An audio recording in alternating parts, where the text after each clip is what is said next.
مقلخمن دی، د ما د ورور نوم حبیب الرحمن دی. سلطان نوم نوم یو کس دی چې د برې باندې سره تعلق لري، حکومتي پالټۍ کې دی. هغه وایي زما د ډي آی جي د وزیر اعلی پورې عمران خان پورې تعلق دی، دا خپل ځای په موږ باندې راخرڅ کوي. که په موږ باندې دا دی نه در خرڅوئ نو په زور یې د نه حلم او هغه کار یې وکړو. بلډوزر یې هر سره یې راوستې، د موږ ځایونه یې وران کړو، د موږ ګېټونه یې ارتاو کړو، د موږ میټیریل خراب کړو، د موږ ونې ورېبلې په هره باندې. د ما حکومتي وخت ته ډي سی ته، کمیشنر ته، ډي آی جي ته، وزیر اعلی صاحب ته دا خواست دی چې موږ له د انصاف میلاو کړي. او که موږ له انصاف میلاو نه شو نو زه زما ورور او د موږ فیملي به موږ ټول لغه شو د دغې عدالتونو ته به لاړ شو. که انصاف وي نو د هغو مخکې به ځان موږ ته پېټرول په ځان واړو، موږ به ځان وسوځو که موږ ته انصاف میلاو شي. زما حکومتي وخت ته دا درخواست دی چې موږ ته د انصاف میلاو کړی شي. دا ته وایي چې لکه تاسو وایي چې هغوی رالو زموږ ځمکې دغې زبردستي وکړه، مطلب ستاسو مقامي تاڼه دغه مقامي تاڼې ته لاول ما ټلیفون وکړو، په ټلیفون رانغلو، په ټلیفون نه د هغو په پی ټي سی ایل نمبر ما ټلیفون وکړو د خپل پرسنل نمبر نه.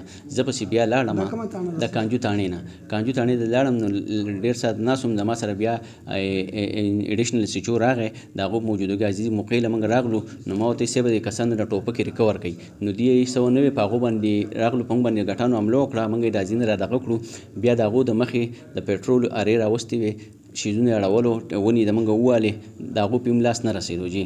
ګټې د موږ غذارې کړې، میټیریل د موږ خراب کړو، ونې را په پېټرولي اره باندې ووالې، هر سره یې وکړو، ګېټونه یې په خپل دي کې ولګول، د موږ ګېټونه یې غذار کړو، د موږ په ځمکه باندې قبضه واچوله. زما حکومتي وخت دا درخواست دی چې څونه بالا افسران دي موږ د انصاف حکومت د انصاف دعوه کوي، د انصاف حکومت نه موږ ته د انصاف میلاو شي. صاحب او دا کوم کس چې تاسو د حکومتي وخت سره د حکومتي پارټۍ کې حکومتي پارټۍ کې دی، د دې نوم سره او د دې سلطان روم نوم دی او د برې باندې دی.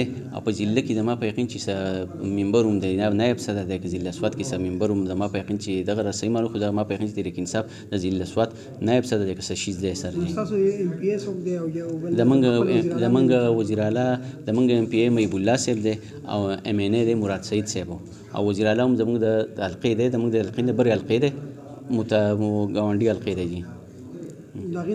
د هغو نه زما وزیر اعلی صاحب نه، محب الله صاحب نه او مراد صاحب نه زما دغه ده چې تاسو د انصاف په نوم راوتئ او انصاف په نوم باندې پالټي روغه شي نه، نو مهرباني وکړئ موږ ته د انصاف میلاو کړی شي.